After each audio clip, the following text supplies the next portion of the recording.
The text came through at 9:03 on a Tuesday night, and I read it twice before I let myself believe what it said. Hey Jason, can we talk? I need to ask you something big. Please don't say no before you hear me out. 5 years of near silence between us, and that was the message that broke it.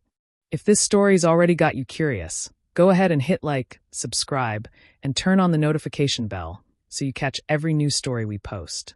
Now back to Jason. I stared at my phone for a long time that night before I answered. To understand why 3 sentences from my sister could stop my hands from working properly, you'd have to go back 5 years, to a July afternoon at a vineyard outside Madison, where I watched my family spend $50,000 proving exactly where I stood. My name is Jason Odegaard. I grew up in a split level on the west side of Madison, Wisconsin, the younger of 2 kids raised by parents who believed, loudly and often, that they treated us exactly the same. They didn't. They just never had to notice the difference, because I never made them. My sister Whitney was born 18 months ahead of me and never once let anyone forget it. She was the one who got the school photo frames on the mantle, the one whose report cards got taped to the refrigerator, the one my mother introduced first at every family gathering. And this is Whitney. She's just started her own event planning business. Always said like an announcement, like breaking news. I got mentioned too, usually second, usually shorter. And Jason's an engineer now, works up at the plant. True, and said with real pride, I want to be fair about that. But there's a difference between pride and priority, and by the time I was 26, I understood exactly which one I'd gotten from that family. It's fine. It's always been fine. You don't need to be first to matter. I told myself that for a long time. It worked, mostly, until the summer Whitney got engaged. Whitney's fiancé, Grant, came from money. Not obscene money, but enough that when the 2 families sat down to talk wedding planning, my parents wanted to prove they belonged at that table too. What started as maybe we'll help out where we can turned, over 8 months, into the most expensive single event either of them had ever paid for in their lives. $50,000. A vineyard venue 2 hours outside Madison. A live 8-piece band. A dress flown in from a boutique in Chicago. My mother cried describing the flower arrangements to anyone who'd listen, months before the wedding even happened. I got engaged to my girlfriend, Erin. No relation to any Erin you've heard about before, just a coincidence of common names, 4 months after Whitney did. This is fine. Ours will just be smaller. That's okay. That's normal. I told myself that too. I kept telling myself that straight through the courthouse wedding Erin and I planned ourselves, paid for entirely out of our own savings, 40 guests instead of 200, a rented hall instead of a vineyard. My parents came. They smiled. They hugged us both. And 2 weeks later, an envelope arrived in the mail. A card, cream-colored, a watercolor print of 2 intertwined rings on the front. Inside, in my mother's handwriting, so happy for you both. Wishing you a lifetime of love. A $50 check was folded inside. $50,000 for Whitney. $50 for me. That's not a coincidence. That's a number they didn't even bother to make less obvious. I sat at my kitchen table holding that card for a long time, Erin watching me from across the room, not saying anything, because she already understood what I was only just letting myself fully understand. They hadn't run out of money for my wedding. They'd simply decided, somewhere along the way, exactly how much I was worth compared to my sister. And they hadn't even tried very hard to hide the math. I didn't make a scene. That's never been who I am. I thanked my mother over the phone, told her the card meant a lot, let the moment pass the way I'd let every uneven moment pass for 26 years. Say something. This is the time to say something. I didn't. I hung up the phone, and something in my chest closed like a door I didn't fully notice shutting until much later. Whitney never once mentioned the difference. Not at the wedding, not after. If she noticed the $50,000 sitting in the same family that had handed her little brother a $50 check, she never said so out loud. I used to wonder if that meant she genuinely hadn't noticed, or if she simply hadn't needed to, because noticing had never once cost her anything. I stopped visiting as often after that. Not dramatically, no blow-up, no declared distance. Just fewer Sunday dinners, shorter phone calls, birthdays acknowledged with a text instead of a visit. My parents never asked why. I think some part of them already knew, and some part of them preferred not finding out for certain. Erin and I built our life quietly after that. I got promoted twice at the plant. We bought a modest house on the east side, put every extra dollar into savings instead of appearances, because I'd learned young that nobody was going to hand me a vineyard, and I'd rather build something solid than spend my life waiting to be chosen. 5 years. Almost 5 years of barely speaking to my own sister. And now, out of nowhere, on a Tuesday night in April, she was asking to talk. I finally texted her back around 11. Okay, what's going on? Her reply came fast, like she'd been holding her phone the entire time waiting. Can I call you? It's easier to explain than to type. Fine, I wrote. Call me. The phone rang 30 seconds later. I answered, and before I'd even said hello, I could hear it in the silence on the other end. The particular kind of quiet that comes before someone asks you for something they already know they don't deserve. Jason, Whitney said, her voice tight in a way I'd genuinely never heard from her before. I need to ask you for a loan. A big one. And I don't really have anyone else I can ask. 5 years of silence, and the first real thing she said to me is that she needs my money. I sat down slowly at the same kitchen table where I'd once opened that $50 card, and I felt something cold and sharp settle into place behind my ribs. How much, Whitney? The number she said next made my stomach drop straight through the floor. And the reason behind it, once she finally admitted it, was so much worse than I ever could have imagined. $75,000, Whitney said. I sat perfectly still at my kitchen table, phone pressed to my ear, and for a few seconds I genuinely couldn't tell if I'd heard her correctly. 75, I repeated. I know how it sounds. I do. But the business is about to fold, Jason, and if it folds, we lose everything. Grant and I have nowhere else to turn. Nowhere else to turn. After 5 years of barely speaking to me, I'm nowhere else. Slow down, I said. Start from the beginning. All of it. The story came out in pieces over the next hour, and every piece made my stomach tighten a little further. Whitney's event planning business, the one my mother had once announced like breaking news at every family gathering, had grown fast after the wedding, fueled by the kind of connections that come from throwing a $50,000 vineyard wedding in front of 200 well-off guests. For a couple of years, it had actually worked. Then Grant had convinced her to expand into a second location downtown, a lease that ate through their cash reserves faster than the business could replace them. We needed a bridge loan, Whitney said, just to get through this slow season. The bank turned us down. Mom and Dad already. She stopped herself. There it is. Mom and Dad already what, Whitney? Silence stretched long enough that I understood, the way I always seemed to understand things in that family, through what didn't get said rather than what did. They co-signed our business loan 2 years ago, she finally admitted. Put the house up as collateral. I didn't think you knew. I didn't know. Of course I didn't know. Nobody tells me anything until the roof is already caving in. So if the business fails, I said slowly, they lose the house. Yes. I closed my eyes. 26 years of being the second-mentioned child, the smaller wedding, the $50 check, and now, apparently, the family's entire financial future had been quietly staked on my sister's business without a single word to me, right up until the moment they needed money I actually had. If you're still with Jason at this point, do me a favor. Hit that like button, subscribe, and turn on the bell so you don't miss what happens next. Back to the story. I told Whitney I needed time to think. I didn't sleep that night. You could say no. You'd have every right to say no. 5 years of silence, a $50 wedding gift, and now they want $75,000 like none of that ever happened.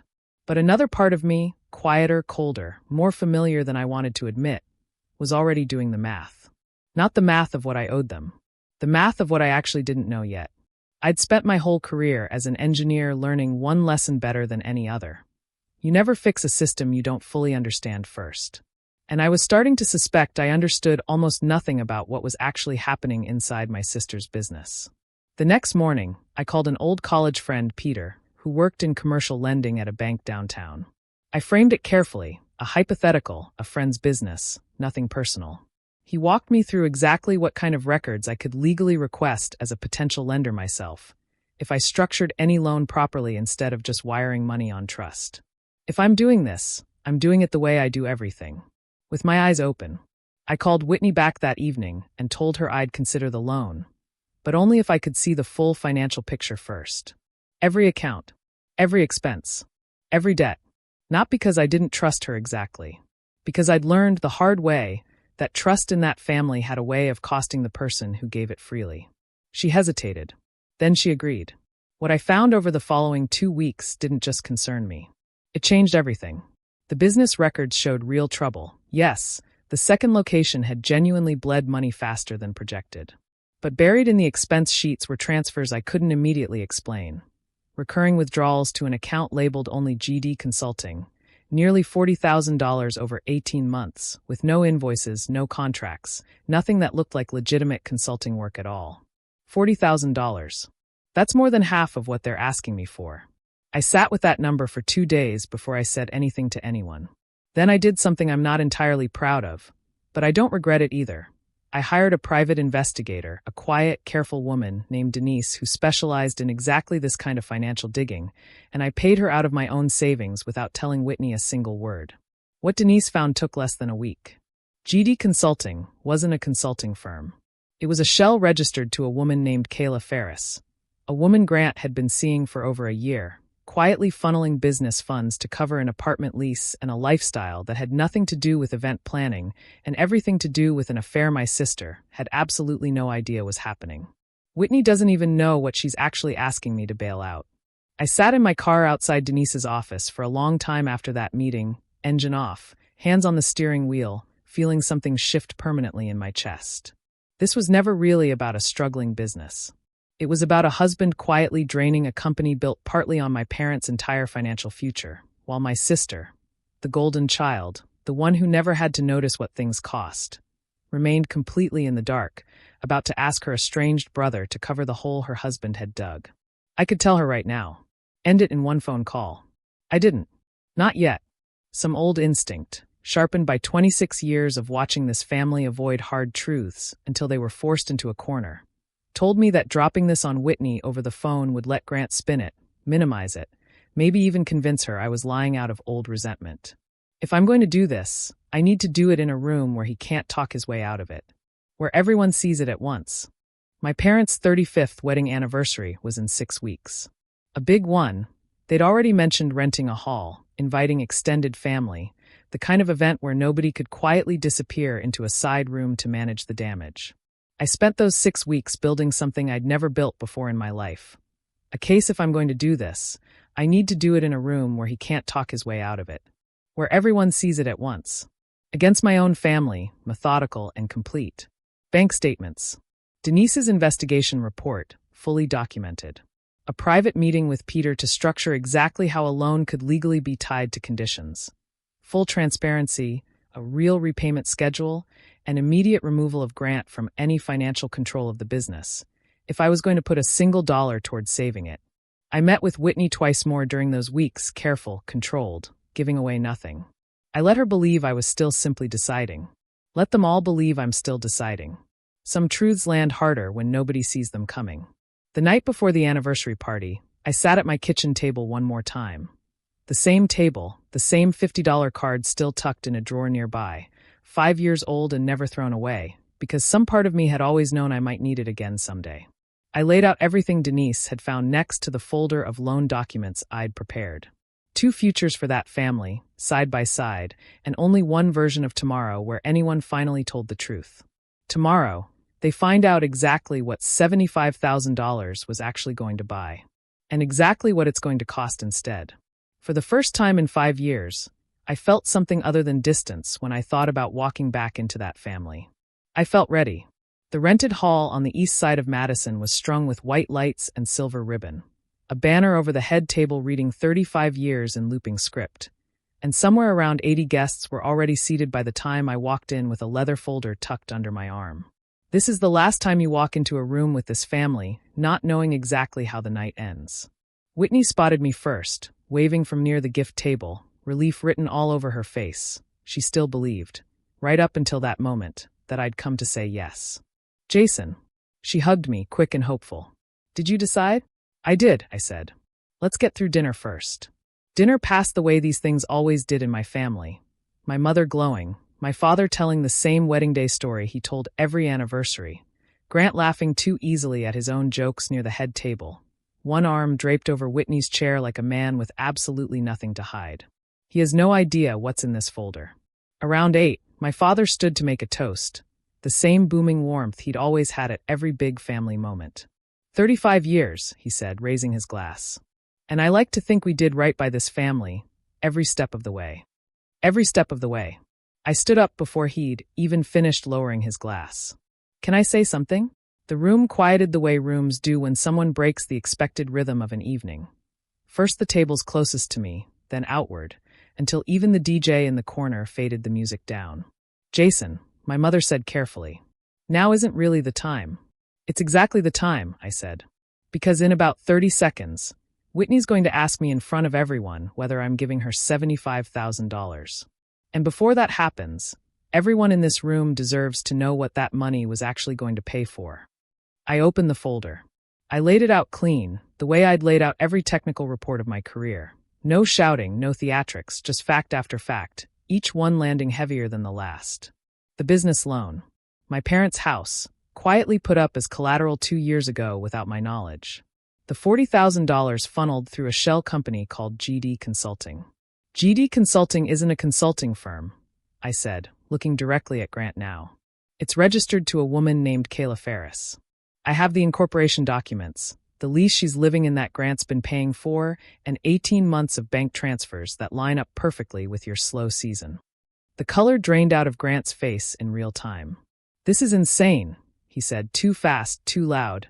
The exact same panic I'd expect from a man watching a lie collapse in front of 80 witnesses.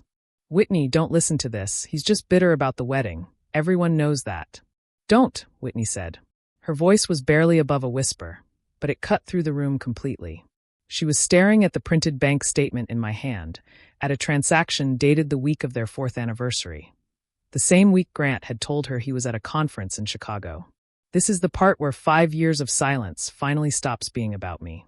Is this real? She asked me, not Grant. Me. Denise pulled every document herself, I said quietly.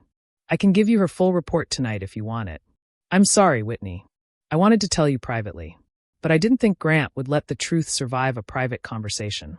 What happened over the next 10 minutes, I will remember for the rest of my life. Whitney didn't scream. She didn't cry, not yet. That came later, in the parking lot, where I sat with her in my car for almost an hour while she shook and asked the same 3 questions over and over in different words. In that hall, in front of 80 guests, she simply stood up, looked at Grant with an expression I'd never seen on my sister before. Not heard exactly, something colder, and said 4 words. Get out. Right now. Grant tried one more time to spin it, appealing to my parents, to the room, to anyone who might still be willing to soften what had just happened. Nobody moved to help him. My father, who had spent the entire toast talking about doing right by this family, stood very still, staring at the folder still open on the table, and I watched 35 years of a certain story he told himself about his family quietly stopping working. He's not thinking about Grant right now. He's thinking about the house. The business loan, my father said slowly. If the business fails. It doesn't have to fail, I said. That's actually the second thing I came here to say tonight. I turned to my parents. I'll cover the shortfall in the business, I said. Not as a gift. As a structured loan in writing with real repayment terms, and on the condition that Grant is removed from any financial control of the company immediately, and that the house is refinanced out of collateral within 90 days, so it's never at risk from anyone else's decisions again. This isn't me forgiving anything. This is me making sure nobody in this family gets to quietly gamble with someone else's future ever again, including mine. My mother's eyes filled with tears. Jason, I don't understand why you'd still help after every. Because Whitney didn't do this, I said. Grant did. And because for 5 years, I let this family believe that being the strong, quiet one meant I didn't need anything from any of you. I'm done proving that. But I'm not going to let a good business, my sister's business, collapse because of a man who was never worth the trust you all put in him. I looked at my father directly. And I need one more thing. When you and Mom update your estate paperwork this year, and you're going to, because I've already spoken to an attorney about the collateral situation, Whitney and I get equal treatment. Not because I need the money, because I'm done being an afterthought in every plan this family makes. My father didn't argue. For the first time in my entire life, I watched him simply nod. What followed in the weeks after unfolded exactly the way I structured it. Grant was removed from the business within days. Whitney handled that part herself, faster and more decisively than I'd ever seen her do anything. The divorce filing came 2 weeks later. Kayla Ferris's name showed up in it, along with every dollar Denise had traced. giving Whitney's attorney a clean, documented case for the settlement she deserved. The loan I extended came through my attorney, structured properly, repayment terms in writing. The house refinanced out of danger within the 90 days I'd required. My parents updated their will that spring. Not because they suddenly understood everything they'd gotten wrong over 26 years, but because for the first time, someone in the family had made it impossible for them not to. Whitney and I talk now more than we have in 5 years. Not because the $50,000 wedding stopped mattering, or because a $50 card stopped meaning what it meant. Some things don't get undone. But something did finally get seen, by her, by my parents, by the version of this family that had spent 26 years deciding I was strong enough not to need acknowledging. They spent my whole life treating me like the safe one, the smaller one, the one who wouldn't cause trouble. I finally made sure being underestimated cost somebody other than me for once. Grant moved to Illinois that fall. Whitney kept the business, rebuilt it slower and smaller, but entirely her own this time. No shell companies, no quiet withdrawals, nothing hidden in a folder waiting years to surface. And me, I still have that $50 card, tucked in the same kitchen drawer it sat in for 5 years. I haven't thrown it away. I don't think I ever will. Some reminders are worth keeping, not because they still hurt the way they used to, but because they're proof of exactly how far you're capable of coming back from being overlooked. If you're patient enough and honest enough to finally make the truth impossible to ignore. If Jason's story hit you the way it hit us writing it, make sure you're subscribed with that notification bell on. We drop a new story every week, and you won't want to miss the next one. Let us know in the comments. Could you have forgiven Whitney the way Jason did? See you in the next story.